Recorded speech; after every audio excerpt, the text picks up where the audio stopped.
Un peu à l'écart d'un village au nord de la Hollande, elle intrigue, elle fascine ou elle fait peur, la maison de la sorcière.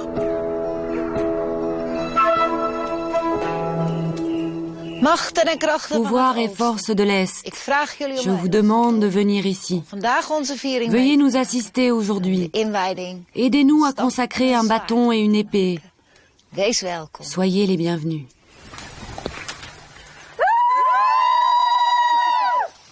Depuis une dizaine d'années, Margarita la sorcière réunit de plus en plus d'adeptes.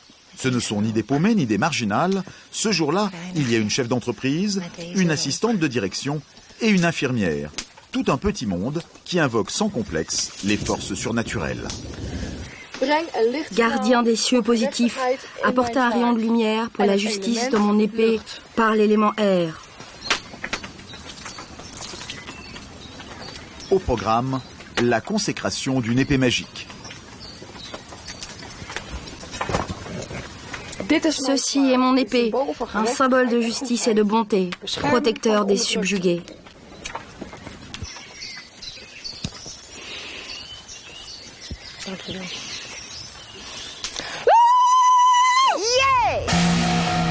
Tout cela sent un peu le soufre. Et dans ce paisible village de la Frise, certains habitants ne sont pas rassurés. Vous pensez que ça peut être dangereux, une sorcière à la sortie du village? Peut-être, en particulier pour les enfants. Ces pratiques me font penser à quelque chose de satanique. Il y en a un qui a tout particulièrement Margarita dans le collimateur, c'est le pasteur. La Hollande a beau être le pays de la tolérance, cette concurrente si près de son clocher lui fait de l'ombre. Moi, personnellement, je pense que c'est mieux de rester à distance. Si un de mes paroissiens me demande si c'est un problème qu'il suive des cours de sorcellerie, voilà ce que je lui dis. Ne pensez-vous pas que le Dieu de la Bible est plus puissant que la sorcellerie?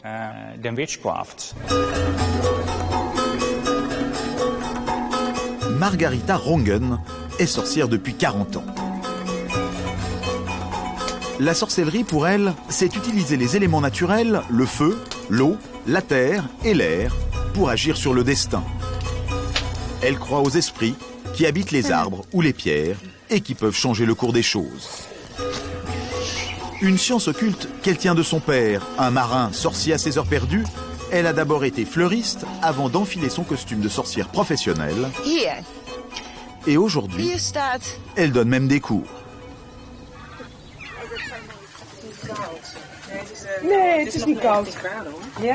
Dans sa ferme, elle a créé une école. Ce jour-là, elle reçoit 5 élèves en 13 week-ends de stage, dans son jargon 13 lunes, pour 2200 € chacune.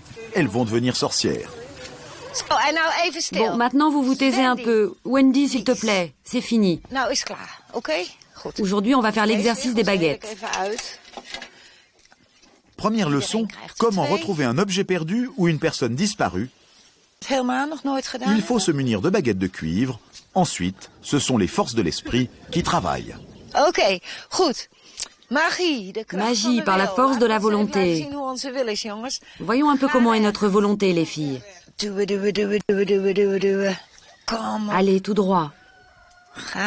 Allez droit. Concentrez-vous encore. Merveilleux. Quand je dis où est Rachel, les baguettes se tournent vers Rachel. Et elles se croisent quand j'arrive en face d'elle. Avec des baguettes, vous pouvez retrouver tout ce que vous avez perdu. Vos lunettes, votre portefeuille ou n'importe quoi d'autre. S'agit-il des forces de l'esprit ou y a-t-il un truc? Les élèves, elles, y croient dur comme fer. À tel point que certaines utilisent cette sorcellerie pour leur vie quotidienne et professionnelle. C'est toi qui vas faire l'exercice maintenant. Tu sais comment ça se passe? Oui, on fait comme ça. Oui. On est d'accord. Tu sais ce que tu dois faire. Ce qui intéresse plus particulièrement les élèves, c'est d'apprendre à prédire l'avenir. Cet après-midi, exercice de divination par les pierres. À 36 ans, Jurena dirige une entreprise de sécurité et emploie une quarantaine de personnes. Elle a un pressentiment, un de ses employés risque de la quitter. Elle aimerait savoir à quoi s'en tenir, elle choisit les pierres, sa condisciple les interprète. La lettre Mercano représente l'attente. Il faut que tu sois très attentive à cette affaire. L'important, c'est la lettre tout riche, à l'envers. C'est clairement un avertissement. Pour revenir à ta question, est-ce que ton employé Nick restera dans ta société? Je ne pense pas. D'après les pierres, je dirais que non. D'après Margarita, l'employé a en effet quitté l'entreprise de Jurena quelques jours plus tard. Des élèves comme ça qui y croient, la sorcière en a de plus en plus. Car la sorcellerie est à la mode.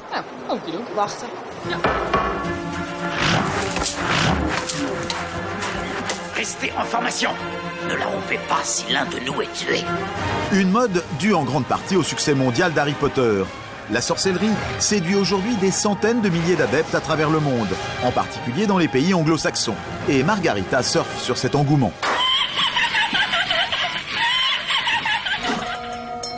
Dans sa ferme, elle a même ouvert une boutique. Elle y vend tout un bric-à-brac d'objets magiques. Des mélanges d'herbes pour soigner l'asthme, des pierres, des pendules.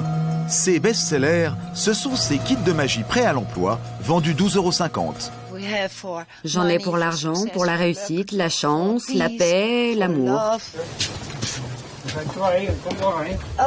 Une partie de ces objets est fabriquée dans une usine, dans le sud de la Hollande. Aujourd'hui, c'est jour de livraison. C'est quoi, Margarita? Des nouvelles pierres, des pierres semi-précieuses. Dans ces cartons, des pierres censées soigner toutes sortes de maladies. On peut les retrouver dans tous les magasins d'ésotérisme de Hollande. Mais Margarita y ajoute sa petite touche personnelle. Ces pierres ont de vrais pouvoirs spéciaux. Mais moi, j'ai écrit mon propre mode d'emploi pour mieux s'en servir. Et je vends les pierres avec ce manuel. Merci. Au revoir. Et c'est fou ce que c'est compliqué, un mode d'emploi de sorcellerie. Pour trouver l'amour, par exemple. Tout ce que vous souhaitez trouver chez un partenaire, vous l'écrivez sur un papier. Puis vous mettez quelques gouttes d'eau de cette fiole et du sel dessus. Avec la bougie, vous brûlez le papier et vous versez cette essence sur le morceau de charbon. Il va y avoir de la fumée et vous la respirez. Là, vous avez fait tout ce que vous pouviez faire. Et dans les 2 mois qui suivent, vous rencontrez la personne, vous rencontrez l'amour. Et ça marche vraiment? Bien sûr que ça marche. C'est côté business que ça marche un peu moins bien. Tu prends un gardien du sommeil? Ce père et sa fille achètent des amulettes contre l'insomnie. C'est pour toi ou c'est pour offrir? C'est pour moi. D'accord. Mais des clients comme eux, elle n'en voit pas plus de 2 ou 3 par jour.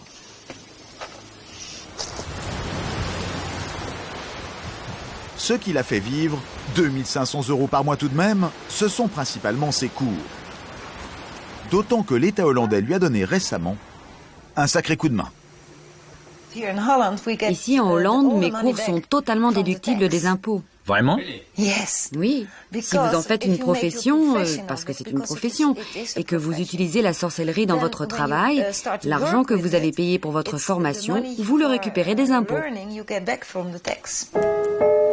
Il y a 2 ans, un tribunal a estimé que les cours de Margarita pouvaient être considérés comme une véritable formation professionnelle.